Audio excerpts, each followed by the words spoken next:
It's difficult to look at events around the world and conclude anything other than we're on a national collision course with something tragic.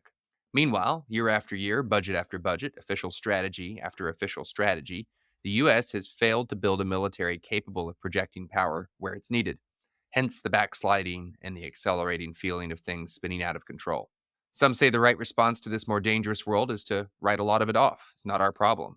To leave Europe, for example, to its own devices and trust that disorder there won't directly affect us.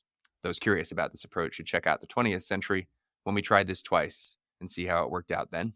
Others, like my guests today, argue for a dramatic reversal of our current course and a major defense buildup. Let's get into it. It is a prescription for war, this Iraqi invasion of Kuwait. December 1941, a date which will live in infamy. The bloody experience of Vietnam is to end in a stalemate. We continue to face a grave situation in Iran. The people who knocked these buildings down will hear all of us soon. We shall fight on the beaches, we shall fight on the landing grounds, we shall fight in the fields and in the streets. We shall never surrender. For maps, videos, and images, follow us on Instagram, and also feel free to follow me on Twitter at Aaron B. McLean. Hi, I'm Aaron McLean. Thanks for joining School of War. I am delighted to welcome back to the show today Eric Edelman. He is counselor at the Center for Strategic and Budgetary Assessments. He's had a long career in public service, Undersecretary of Defense for Policy, ambassador to Finland, ambassador to Turkey. Eric, I believe this is your second time on the show, and ahead of you, you have your fellow guest, Tom Mahnken, coming in at his third appearance. When you get to 5, there's a set of steak knives, Tom. Tom is president and chief executive officer of the Center for Strategic and Budgetary Assessments. He also teaches at Johns Hopkins SAIS, where, Eric, I should say, you're at SAIS as well. So we have two. I have stopped teaching, but I was there for 15 years. Excellent. Well, welcome back, both of you. Thank you for joining. And you gentlemen are both just wrapping up your service on the Commission on the National Defense Strategy. Eric as vice chair and Tom as a commissioner. You released your findings here earlier this summer, and it generated some attention.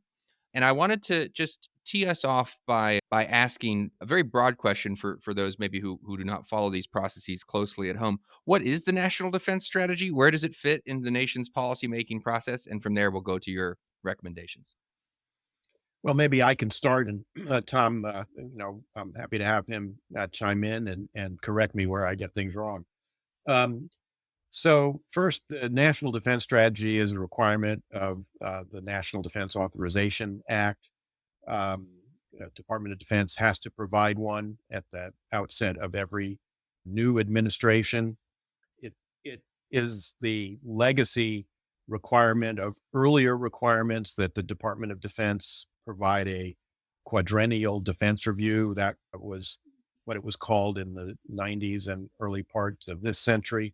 And the Congress decided, starting really in the late 90s, with one of the QDRs that was done in the Clinton administration, that it wanted to have a blue ribbon panel of outside experts provide the Congress with essentially a second opinion of any given administration's effort to craft a defense strategy. And so there was a national defense panel in the late 90s that reviewed the second QDR of the Clinton administration. And then it fell into desuetude for a while during the Bush administration. And then in 2010, the Congress brought back the idea of having a panel provided with a second opinion. And so there was an independent panel to provide the Congress with its view of the QDR that was produced in the Obama administration. Then in 2014, a national defense panel to review the second Obama QDR in 2014, a National Defense Strategy Commission that looked at the Trump administration, 2018 NDS. I was the co-chair of that version of the commission. I've actually served on 4 of these, the 2010, 2014, 2018, and most recent one. I co-chaired the last one with Admiral Gary Ruffhead and was vice chair, as you mentioned, of this iteration. I was incredibly fortunate as a vice chair to have, on the Republican side, appointed by Republican members of the Congress, 3 commissioners who had served with me in 2018, Tom being chief among them, but also General Jack Keane, former vice chief of staff of the Army, and Roger Zackheim, the executive director of the Ronald Reagan Institute. So all four of us were recidivists. And then we had four colleagues appointed by the Democratic side. And I would stress, and I'd like to take the opportunity to say that Jane Harman, our chair, did really, I think, yeoman service in trying to make this completely a nonpartisan exercise. And so, although we had four people appointed by Dems and four by Republicans, I don't think in our deliberations, it would have been very easy to tell, at least for most of the time, who came from where. And our report did in the end, reflect a unanimous consensus of the 8 commissioners. Yeah, just to agree with Eric and just, spell it out. I mean, yeah, the NDS Commission came into being because Congress was looking for an independent, bipartisan look at the administration's national defense strategy. And I'm personally grateful that we managed to achieve a bipartisan consensus, on such an important topic as the national defense strategy. And so the basic idea is the president and his staff at the White House establish a national security strategy, each administration. Then the national defense strategy is the military component of that, sort of nests within the national security strategy, or better nest within, given that the president's commander in chief. And then you folks come along and provide, as you put it, Eric, a second opinion. What is the basic worldview of the 2022 Biden, Austin, I guess you would say, national defense strategy? What did it change, if anything? Was it change from 2018 and Trump? I guess, is that Mattis in 2018? Or is there more continuity or more change? Like, what's the baseline that your critique launches off from? Yeah, look, I think first off, there was a lot of continuity between the Trump administration's national defense strategy and the Biden administration's national defense strategy. Maybe more continuity than partisans of either side would like to admit. The previous national defense strategy was remarkable because of its emphasis, its recognition of the reality of competition with China and Russia, and with it, the prospects of, at that time, 2018, the prospects of great power war. The Biden administration came into office even more focused on China. And then, of course, reality intervened. I mean, reality in the form, unfortunately, of the Ukraine war, and then subsequently in the Middle East. And so I think that's, one of the things that we had to accommodate in our commission's deliberations was both the continuities between the previous administration and the current administration, and then also the way that the world has unfolded subsequent to those documents. So one of the, I think, headlines out of your report, and one of the ways in which it distinguishes its vision of America's national defense from really both the 2018 and 2022 strategies, is that you call for a, quote, multiple theater force construct. And the actual strategy does not. What does that mean? That's quite a mouthful, multiple theater force construct. It's also kind of, I wonder if it's sort of intentionally vague in the sense that it's not a two war or two theater. It's a little broader than that. Say what you mean by that. Say what the actual strategy calls for and why your proposal is, in your view, superior. Well, maybe I'll start, but Tom has written on this publicly outside of the commission, and so he is, really the expert on the matter. Aaron, as you know, in the wake of the Cold War, the United States developed a strategy that was focused essentially on the ability to wage what were variously described as, two major regional conflicts or major contingency operations, one of which was putatively in the Middle East, essentially an operation against Iraq or Iran, and one was in Northeast Asia, essentially a scenario on the Korean Peninsula. And that is the construct that the Department of Defense used throughout the 90s and then into the 2000s to size the force and structure the force that the United States, the joint force that the United States would maintain. In the 2018 strategy, there have been permutations and combinations of this over time. And the 2018 strategy was the first one that explicitly said, we will not structure and build the force to fight two wars simultaneously. We're prepared to fight one major adversary, and we will hold the others essentially, at bay with our nuclear deterrent. And the 2022 strategy said essentially the same thing. I think in 2018, we were actually raised concerns about this in that review. And I think the concern we have is that when you say that you have a one war strategy, in some sense, it's really a no war strategy, because what you're really saying is that you have sufficient forces extant in the force to be able to win one conflict, but you'll be at some risk, maybe high risk. I mean, I think our judgment in 2018 is we would have been at high risk everywhere else in the world. So you put the Secretary of Defense essentially in the position of in a crisis, being asked by the president, do we have the forces to respond to this act of aggression? And the Secretary of Defense says, well, Mr. or Madam President, we do, but you're going to be at high risk everywhere else in the world. So, if it were in the Indo-Pacific, yes, but you'll be at high risk in Europe and you'll be at high risk in the Middle East. And frankly, under those circumstances, how many presidents do you think are going to choose to actually respond to aggression?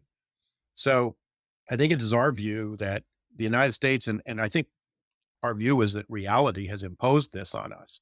The reality of the war in Ukraine, the reality of what's happened in the Middle East since October 7th.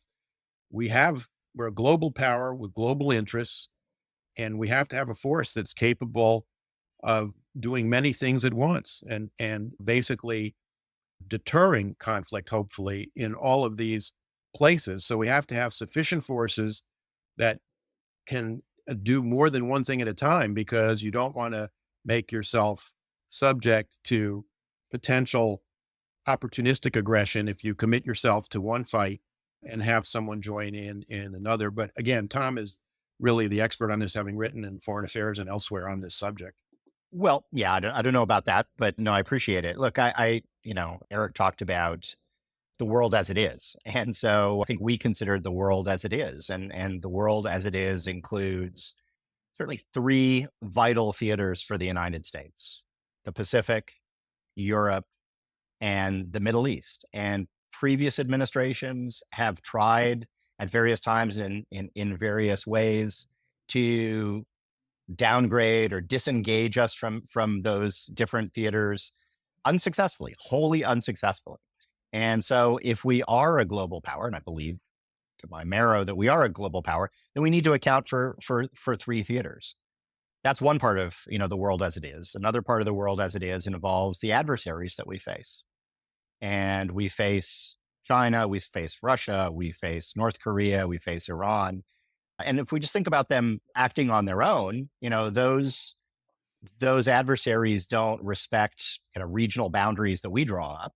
China is active not just in Asia, but across the world. Russia, similarly, is not active just in Europe, let alone North Korea or Iran. So if we think about even just, having to face any of those adversaries, such a conflict might span theaters. And now is the emerging reality of our adversaries increasingly overtly collaborating with one another. And so that's led to, what I like to call an axis of authoritarianism that we face. And that axis spans theaters. And so any force planning construct that the U.S. develops, I think to our mind, needs to account for that reality. Not to say that we don't set priorities, but we do need to acknowledge the world as it is. And that's a world where the United States has interest across theaters. The United States faces adversaries across theaters, and that those adversaries are increasingly collaborating with one another across theaters. Let me just add one other thing to what Tom said, if I might, which is, in addition to the state adversaries that Tom, listed quite correctly, Russia, China, North Korea, Iran, all of whom are now collaborating with each other in intensifying ways. We also still face a threat of, mass casualty attacks from violent Islamist extremist groups. And we just had a reminder of that of course, with the cancellation of the Taylor Swift concerts in Vienna. That's a threat that remains out there. That threat, my personal view has been exacerbated by the Biden administration's catastrophic and shambolic, withdrawal from Afghanistan. And so that's something we have to be prepared to deal with on a kind of steady state basis while we deal with all these other problems that Tom outlined. So, Tom, you repeatedly use the expression we're dealing with the world as it is. There is a line of critique of your work for the commission in this report that runs something like, on the contrary, you are dealing with the world as you would like it to be, specifically in terms of American power. America simply, in the year 2024, does not have the military resources. It does not have the defense industrial base. It does not, I mean, we can continue the list. Those are two pretty big ones right up the front, to maintain its primary role in the balance of power in these three regions. To the extent that it does, maybe it's a bit fugazi even in the moment. And as a consequence, we are fantasizing if we think that we are going to be able to effectively deter, or indeed, if necessary, win a conflict that is multi-theater in nature. In fact, in the attempt to do so, what we are actually doing is eroding our ability to deter anywhere, particularly in Asia, where, for a variety of reasons, we actually, I think, based on what you write in the report, I think there's probably a point of universal agreement here, where Asia is the primary theater. We will fail to deter a war there because we are overextended. Classical, great power / imperial, call it what you want, overextension. It has befallen or felled empires, our primary powers in the past, and it looms here. And you commissioners, you have been correctly, as this critique would continue, you have been correctly sounding the alarm about our lack of resources. You're right about the diagnosis. For multiple rounds now, you've been right about the diagnosis. And yet, little meaningful work has actually been accomplished to address it. So it's your prescription that's wrong. And the correct prescription, someone used this word, I think it was you, Tom, is to prioritize. We have to prioritize. And that means allies in Europe and the Middle East simply need to understand that if they're not on their own exactly, they are substantially on their own and are going to need to figure it out, because we are going to go to the Pacific and we are going to effectively deter there. Eric Edelman, Tom Mahnken, what say you to this line of argument? Well, I think first off, that line of argument sells short the United States. I think it sells short the American people. I think it sells short the U.S. economy. And so I think that's the one thing that it does. I think another thing that it does is it tends to oversell our adversaries.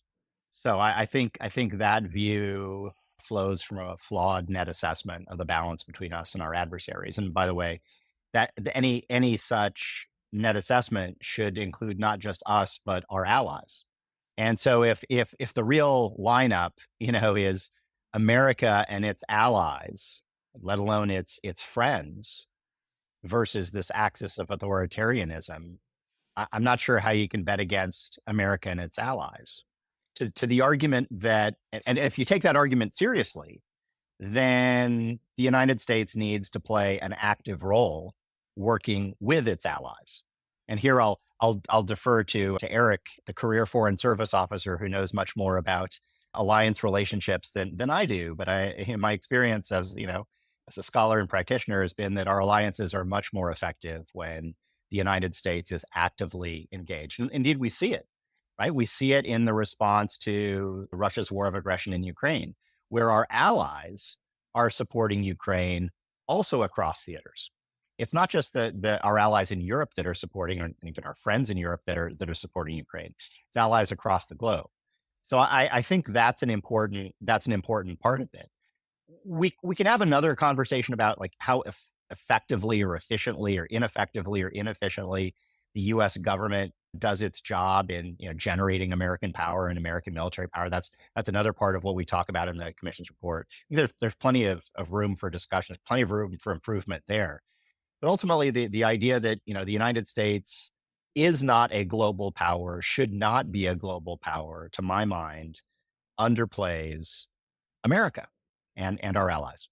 I guess I would just add two major points to what Tom said, Aaron. One is, since the Second World War, one of our great comparative strategic advantages as a nation has been the fact that we have a global set of alliance relationships that our adversaries have lacked. We have a multilateral, integrated military alliance in Europe, which kept the peace throughout the Cold War and ultimately brought about the collapse of the Soviet Union and the dissolution of the Warsaw Pact.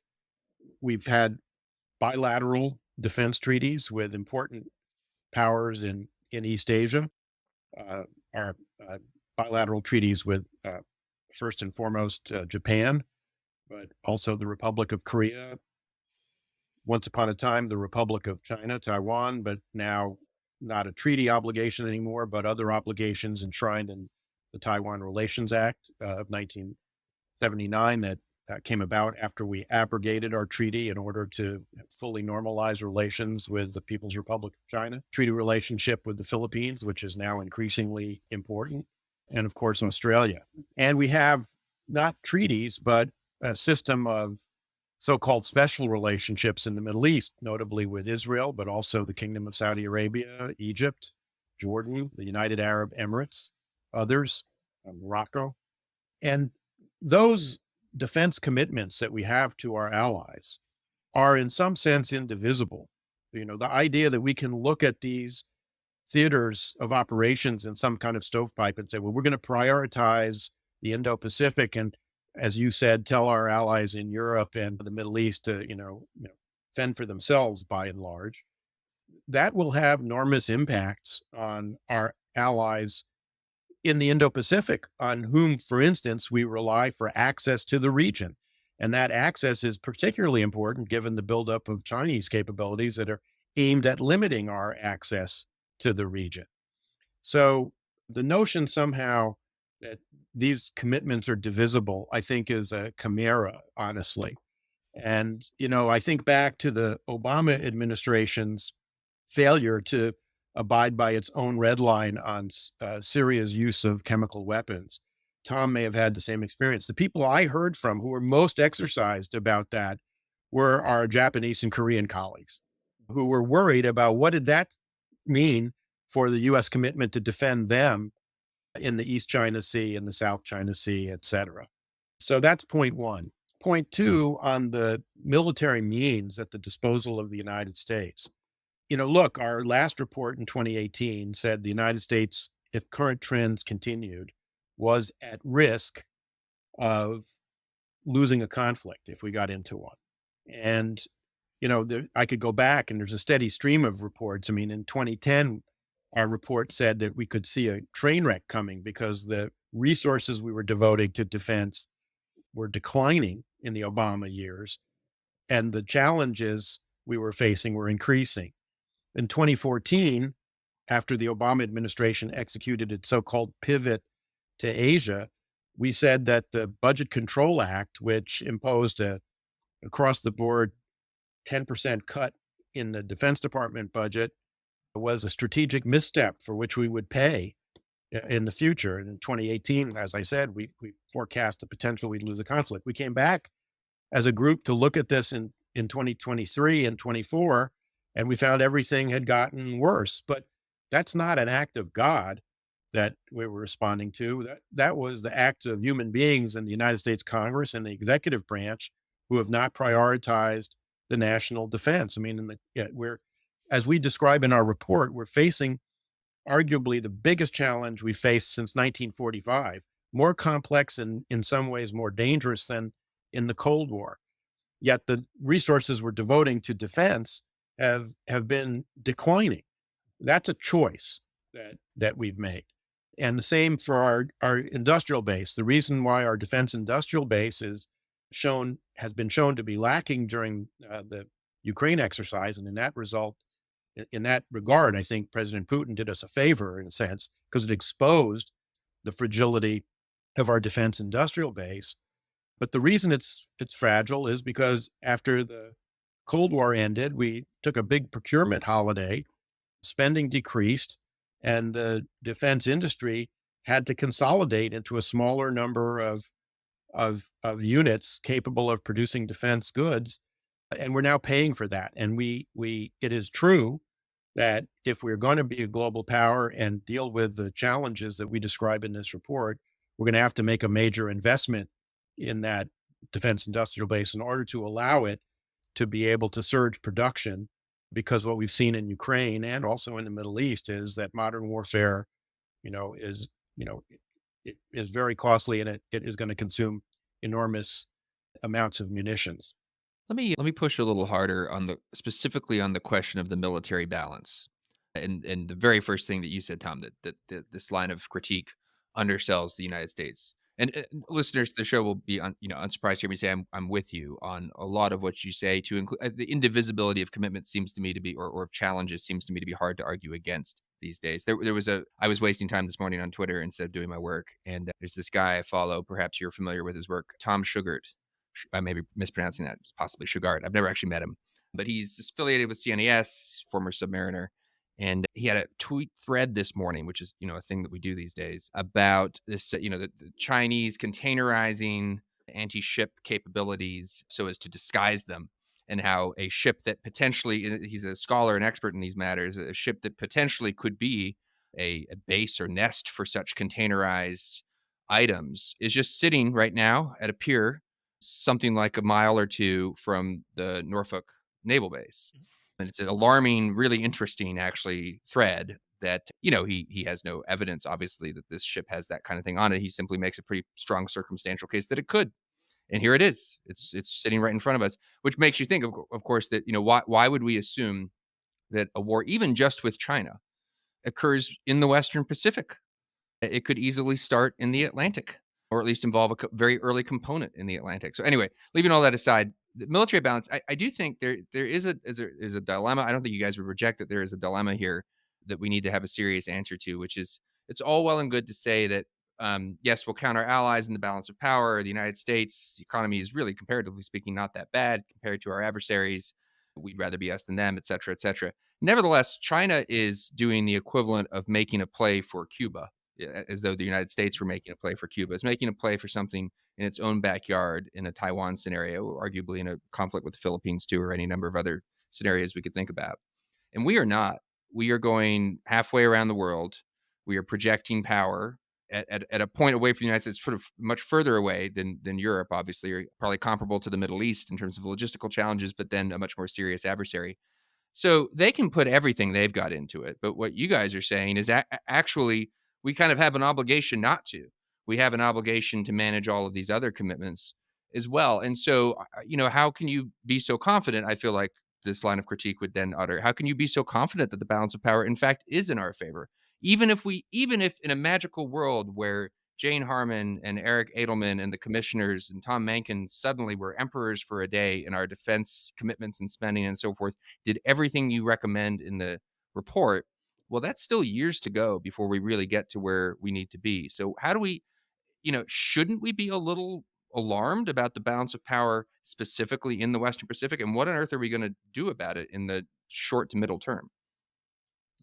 Of course, we should be concerned about the balance of power in the Western Pacific, and that is that is the most important theater. But I think the point is first that it's not the only theater, as you pointed out. And yeah, I've known Tom Shugart for a while, for years. I respect him and his work, and I think it's valuable in getting us to think beyond, outside of the box, right? And so while we're thinking about the outside of the box, we should avoid thinking about a particular scripted scenario, say for a China-Taiwan conflict. That conflict could erupt in any number of ways, as you pointed out. A conflict with China could emerge in any number of ways, and it could grow in any number of ways. So even if you're only concerned about China, which I think is sort of an outdated view, quite honestly, given the collaboration between Russia, China, Iran, and North Korea. But even if we could imagine that somehow we could magically isolate the China challenge from everything else, that China challenge is not synonymous with the Taiwan Strait. That's an important component of it, but I think we can overfocus. And again, as reasonable human beings who've lived the last, I don't know how many years. I mean, There's a real danger of over focus here to the detriment of other challenges. And look, we've had multiple administrations that have earnestly tried to get us out of the Middle East. Where has that taken us? Earnestly tried to not get us out of Europe, but essentially, really radically reduce our posture in Europe. Where has that gotten us? I think at a certain point across administrations, both political parties, we need to acknowledge the reality. And the reality is that we are a global power with interests in multiple theaters, facing adversaries that are active across theaters. And as Eric said quite eloquently, where we are today is a result of conscious choices that were made. And I think what the commission is saying is given the world we're in 2024, we need to make some different choices. Yeah. I mean, I think it can't be stressed enough. I mean, Aaron, you've been pummeling us with the right-wing critique of our work, but there is also a left-wing critique of our work, which is that, we're just a bunch of warmongers, and we want to just line the pockets of the military industrial complex by, buying them more toys that, only going to get us into trouble and get us into war. I can't stress enough that I think all 8 of us on the commission were animated by the view that the most important thing for the United States to do is deter a conflict and prevent war. The idea of a war in the Indo-Pacific, I mean, it would be staggeringly costly, both economically and in, not just in treasure, but in lives as well. And to your point about, container ships sitting off Norfolk, one of the points we make in the report is there is no reason to believe that if we get in a conflict that the United States homeland is going to be a sanctuary. The homeland is going to be affected certainly by non-kinetic means, cyber and other kinds of attacks, but potentially even kinetic, attack. So we want to avoid that, and the way to avoid that is to create doubt in the minds of adversaries that they can easily obtain their objectives at costs that they're willing to bear. And it's true that the military balance in the Western Pacific is adverse to the United States, and the trends have been going in the wrong direction. This is something that previous commissions have tried to draw people's attention to repeatedly. And so, for us to easily, get to overmatch against China early is going to be difficult and take, some time. But that doesn't mean there aren't things we can do to impose on them many of the kinds of dilemmas that they've imposed on us that raise the cost to them and will hopefully create doubt in the minds of Xi Jinping and other decision makers in Beijing that they want to take an early run at us and engage in some kind of aggression. That's what this is all about. It's about deterrence and raising the potential costs to the point where, engaging in aggression does not appear to be a winning strategy for the other side. How do you folks think about, and this comes up in the report, but solutions that are designed for the short to middle run as we hopefully get our act together for the longer run? This discussion of quote unquote hedge forces, the use of autonomous technology, cheap, replicable, massed autonomous technology. Help listeners think through this dimension of the question, whether in the Western Pacific or otherwise. I mean, it does seem to me, to the extent that there's good news here, it's that the consensus right now, I have 2 of Washington's leading defense experts right now recording this episode, but the consensus seems to me to be that we are back in a moment that favors the defense over the offense. That seems to be a headline out of Ukraine. Nuclear weapons also sort of favored the defense, very broadly speaking, and that's another issue we should probably talk about. So for all the advantage that China accrues for the fact that its objectives are a lot closer to mainland China than they are to us, it's still got to get across the water to get there, and it's still got to build up beachheads, et cetera, there. What could we do in, say, 2026 about these things that, while we're building the shipyards, as it were? Well, and Aaron, I think your point's an excellent one. And it's not just getting across the Taiwan Strait. I think we also need to think about the geography of the Western Pacific that is favorable to us. Right? We have the tendency, and it's understandable, to think about the tyranny of distance, the distance from the west coast of the United States to the Asian mainland. That does disfavor us. On the other hand, if you look at things from Beijing, the so-called first island chain, which we named before they adopted the name, let's call it what it is. That's U.S. allies and U.S. friends, going all the way from Japan down through Taiwan, through the Philippines. That same maritime geography of the Western Pacific hems in China's control to the Pacific Ocean, to sea lines of communication. And to your point, I mean, in a world of precision strike, in a world of unmanned systems, there's great advantage in control of that terrain. And so I think and here is another area where having capable allies like Japan, which is quite capable when it comes to air defense, when it comes to anti-ship capabilities, anti-submarine capabilities. As Eric said, a renewed cooperation with the Philippines, our allies in Australia who are quite capable as well, that is advantageous to us. So I think there's a lot that can be done in the short term to take advantage of that favorable geography, including, quite frankly, working even more with our Taiwanese friends and helping them to defend themselves, and not just us. And this goes beyond the NDS Commission, so I'd caveat it appropriately. But I think working with our close allies in defense of Taiwan. I would just add one other thing. There are domains where we still maintain huge advantages over our adversaries, undersea, for instance. And that's one reason why past commissions have called for increased production, for instance, of Virginia-class attack submarines.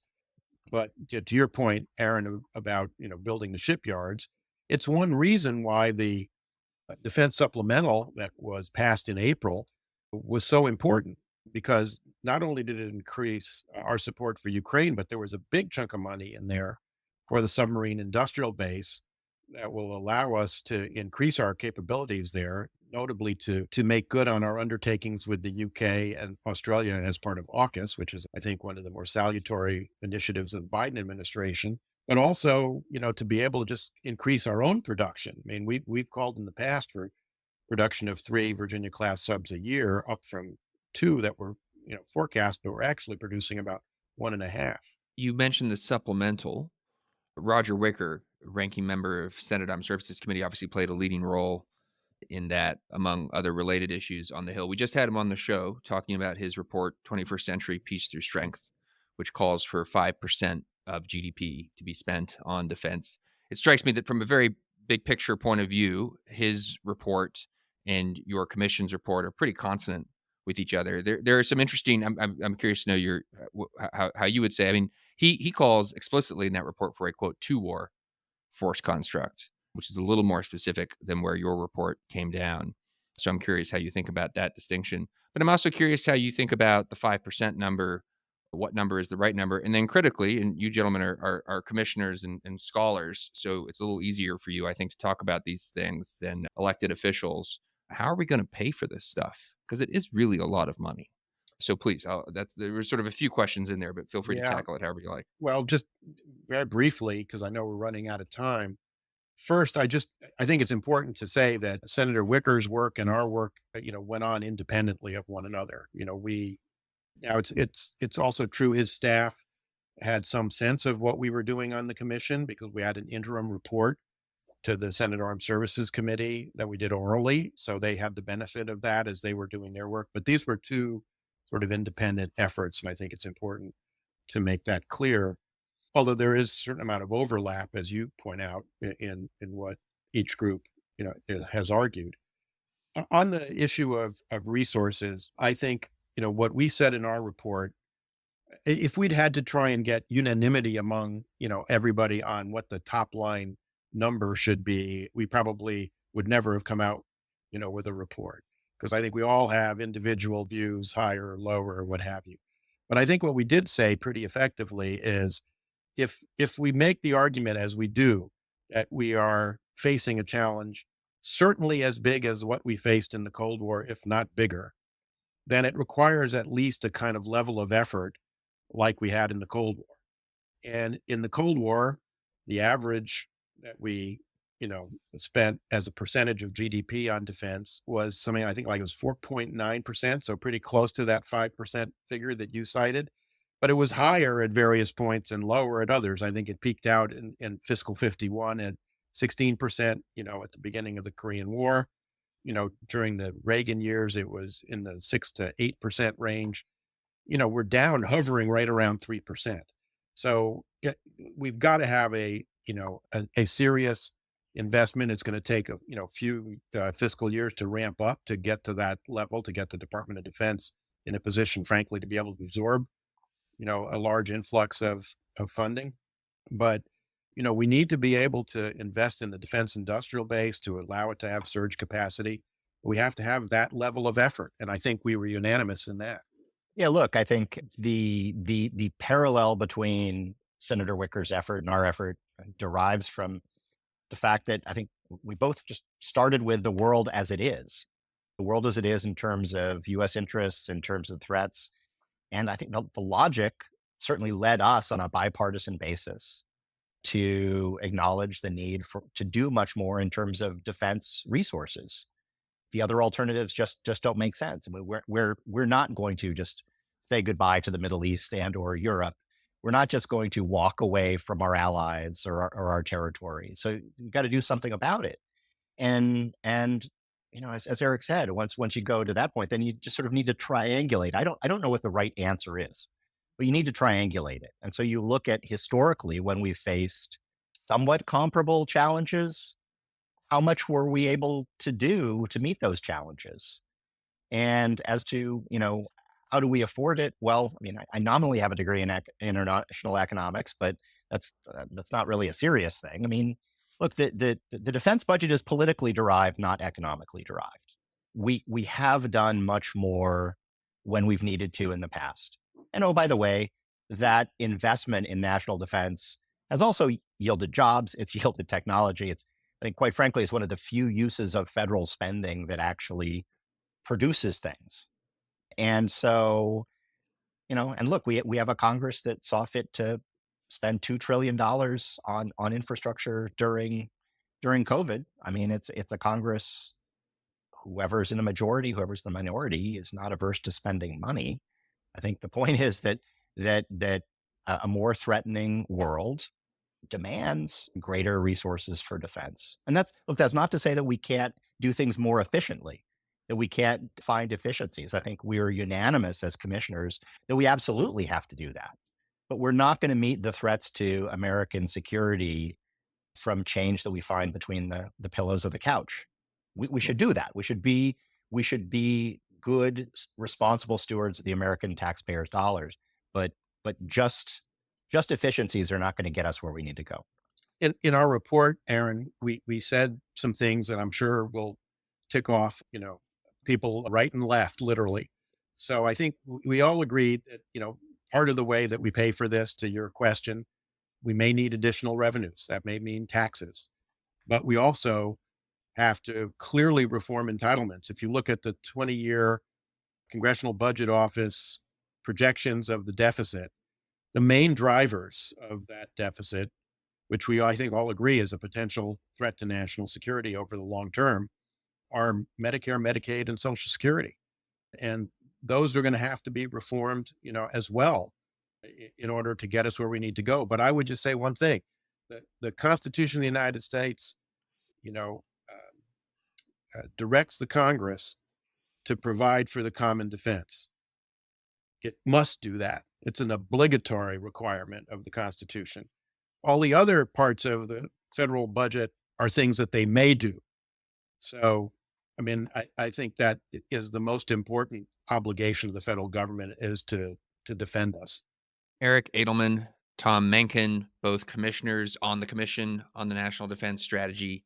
This has been a really interesting conversation. Your recent episodes as well, Eric, when you came and discussed early Cold War nuclear strategy and Tom, both your episodes, but the most recent one is front of mind on strategic fallacies or fallacies in strategic thinking, have been much praised, by the way, and I commend them to listeners who haven't listened. I've had one person tell me, Eric, that they listened to your episode to bone up, to cram for exams in graduate school, which I'm not sure either of us could actually endorse. Yeah. It wasn't a SCICE student, so at least there's that. But anyway, thank you both very much. Really interesting conversation. Thank you, Aaron. Always a pleasure, Aaron. This is a Nebulous Media production. Find us wherever you get your podcasts.